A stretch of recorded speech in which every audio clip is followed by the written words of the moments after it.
పెట్టుకుంటూ ఇంకా ఏం లేదు, అక్కడ కూర్చున్నాను అంతే. జస్ట్ దండం పెట్టుకుని కూర్చొని ఉన్నానండి.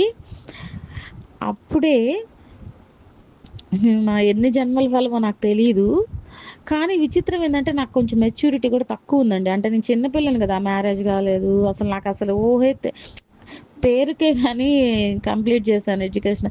అంటే నాకు అంత తెలీదండి మామూలుగా. ఏదో ఇల్లు, చదువు, మళ్ళీ ఇంటికి రావడం అంతే అనమాట.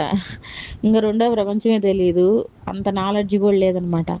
కానీ సచ్చరిత్ర చాలా సార్లు చదివాము. కానీ నిజంగా మనకు అనుభవం ఎదురైనప్పుడు మనకు తెలివితేటలు ఏం పనిచేయవండి. అది నాకు అర్థమైంది. తర్వాత చెప్తాను ఏం జరిగిందో. ఫస్ట్ అప్పుడేమైందంటే నేను కూర్చొనున్నాను. కూర్చొని దండం పెట్టుకొని మామూలుగా కూర్చొనున్నాను. బాబాని తలుచుకుంటూ ఉన్నాను. అప్పుడు మెట్ల దగ్గర కరెక్ట్‌గా మెట్లు ఎక్కడం చూడలేదండి. మెట్లు దాటాక ఆ రూమ్‌లో హాల్ ఉంటుంది గదా! హాల్‌లో కరెక్ట్‌గా ఇట్లా కళ్ళెత్తి చూడంగానే నిలువెత్తు బాబా అండి. బాబా అంటే విగ్రహం కాదనమాట. సాక్షాత్తు మనిషే.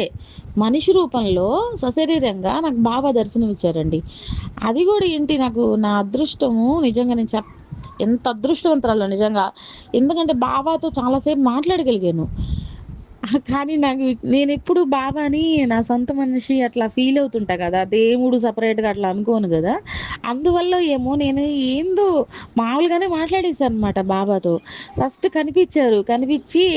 కనిపించిన వస్తూనే ఇట్లా ఒక ఎలా ఉన్నారంటే బాబా గారు ఇట్లా వైట్ కలరు. ఇప్పుడు కరెక్ట్‌గా బాబా షిరిడీలో ఉన్నప్పుడు తెల్లని కఫ్నీ అవి ధరిస్తారు గదా! అలాగే తెల్లని కఫ్నీ ధరించున్నారు. తలకి గుడ్డ కట్టుకొనున్నారు. కఫ్నీ కఫ్నీ ఎలా ఉంటారో షిరిడీలో బాబా ఎలా జీవించారో అలాగే ఉందనమాట. కానీ చినిగినవేం గాదు. మంచిగానే ఉన్నాయి. తెల్లటి దుస్తులు ధరించున్నారు. ఒక తెల్లటి జోలె గూడా ధరించున్నారు. తర్వాత ఇంకా జోలె పట్టుకొని 6 అడుగులున్నారండి హైట్. ఖచ్చితంగా 6 అడుగులుంటారు. హైట్ కూడా అట్లా ఉన్నారనమాట.